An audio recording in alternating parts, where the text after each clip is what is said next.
aviation quiz. So hypothetically, you're flying in a single engine turboprop with a service ceiling of 28,000 feet, and you look at your radar and you see that big green blob, and you're coming toward Florida, coming from Colombia. What do? Do you maybe pull an immediate U-turn and come right back where you started?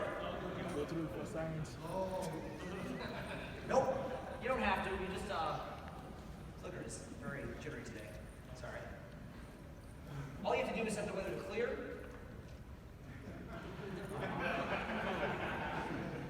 And you're good to go. We thought at the beginning of today that Austin and Philip might not be here to talk about their stuff, but fortunately they were able to make it around the weather. So today we're going to be able to tell you about all aspects of X-Plane. It's been fantastic to come to the show and just see how much the entire flight sim community has grown. We've been coming to these shows for a couple of years, and a couple of years back the question was, does flight sim have any future? And clearly it has a very strong future, and it's been fantastic to see how much of that has involved X-Plane. You know, we've seen all these third-party add-ons that are making X-Plane look fantastic. Orbix True Earth got everybody's attention because it just looks amazing. We've had a whole bunch of Just Flight aircraft that have come out that look really cool. And it's great to see people taking X-Plane 11 and taking all of its capabilities, its PVR, the sound capabilities, and just pushing it as far as they can go. So today, for the next 45 minutes or so, we're going to tell you about a couple of the things that we're doing next. We're going to talk about what we're doing next with the X-Plane mobile product. We're going to tell you about our next X-Plane 11 patch, which will be coming out very soon. Austin's going to tell you about some of the things he's been doing with real-world aviation using X-Plane. And we're going to give you an update on our quest to update to Vulkan and Metal as our rendering engine. So to start things off, I'm going to bring Chris Serio up here, and he's going to tell you about X-Plane mobile. Can everybody hear me okay on this mic? Good? All right. I'm Chris Serio. I'm just the mobile projects manager, developer, something. Mobile czar. Mobile czar. All right. So I'm going to give you a brief view of the product in case you're not familiar with it, and also talk about where we're headed with it.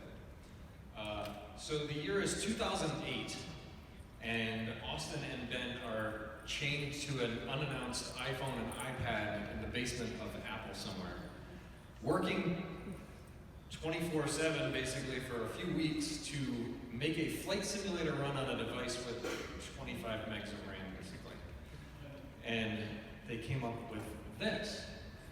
And about a year later, I did the Android port, which had to be 25 megabytes of disk space for the, for the entire app to fit in. So when we created the product, it had to be completely different than our desktop product, and it had to run on quite a small device as far as power goes. So I have a little chart here of how much code was shared between desktop and mobile, and as you can see, that tiny sliver, which I exaggerated just so you can see it on here, is the shared code in 2008 between desktop and mobile, and the rest was written specifically for mobile, never to come back to desktop. Fast forward to today, and the mobile product is almost entirely the desktop product. And I guarantee next year when I come and I do this slide again, it's going to be even greater than 73%. Desktop and mobile are merging together dramatically, and the reason is that mobile hardware is starting to get faster and faster. The GPUs are getting more powerful. The CPUs are, it's almost like a laptop now without a keyboard. It's amazing what can be done with it. So the product itself is starting to look more like desktop.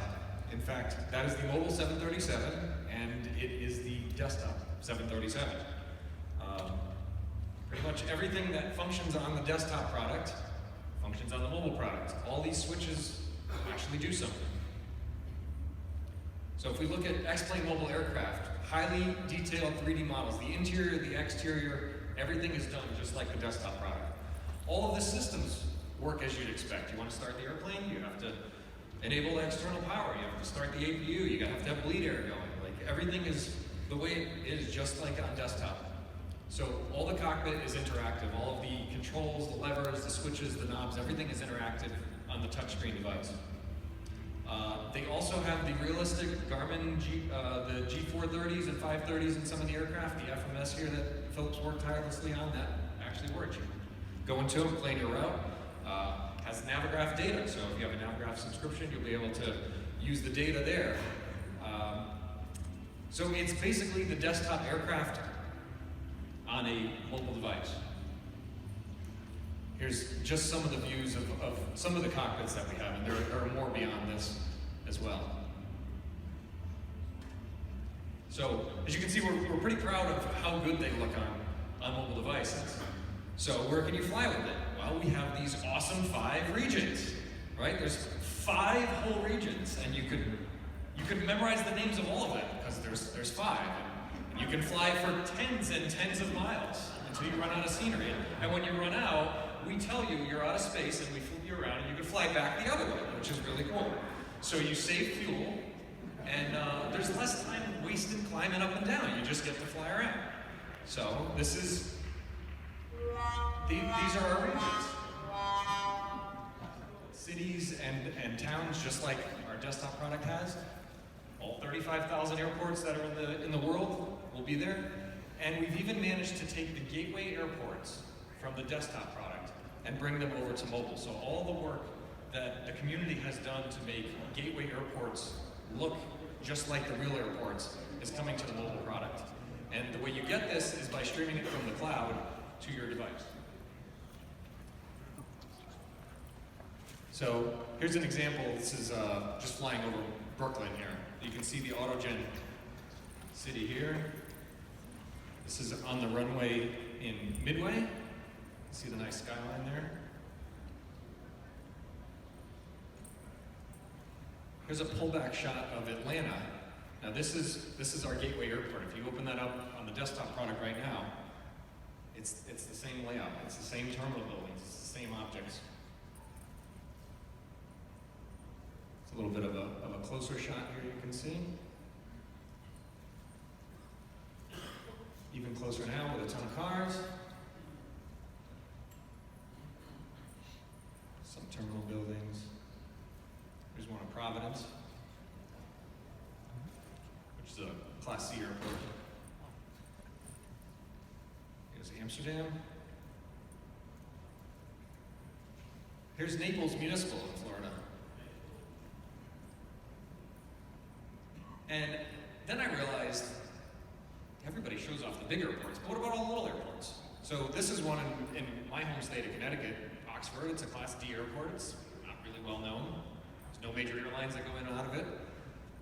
But that's what the east side of the field looks like. There's a couple hangars, and that's what it looks like. So then I said, oh, let me pull up another one that I like to go to. This is Glens Falls, upstate New York, where I did my first solo cross country. And I was looking at this is right from our gateway, and I thought, yeah, that's what I remember it looking like. So I went to Google Maps, and here's the Google Maps view of it. So if you look side by side, I mean, that's pretty good. And that's done by somebody in our community. So there's people in the community that are doing this by hand, and they're uploading it to our Scenery Gateway. And from our Scenery Gateway, now it's always gone to our desktop product, but now it's going to our mobile product as well. I just want to go back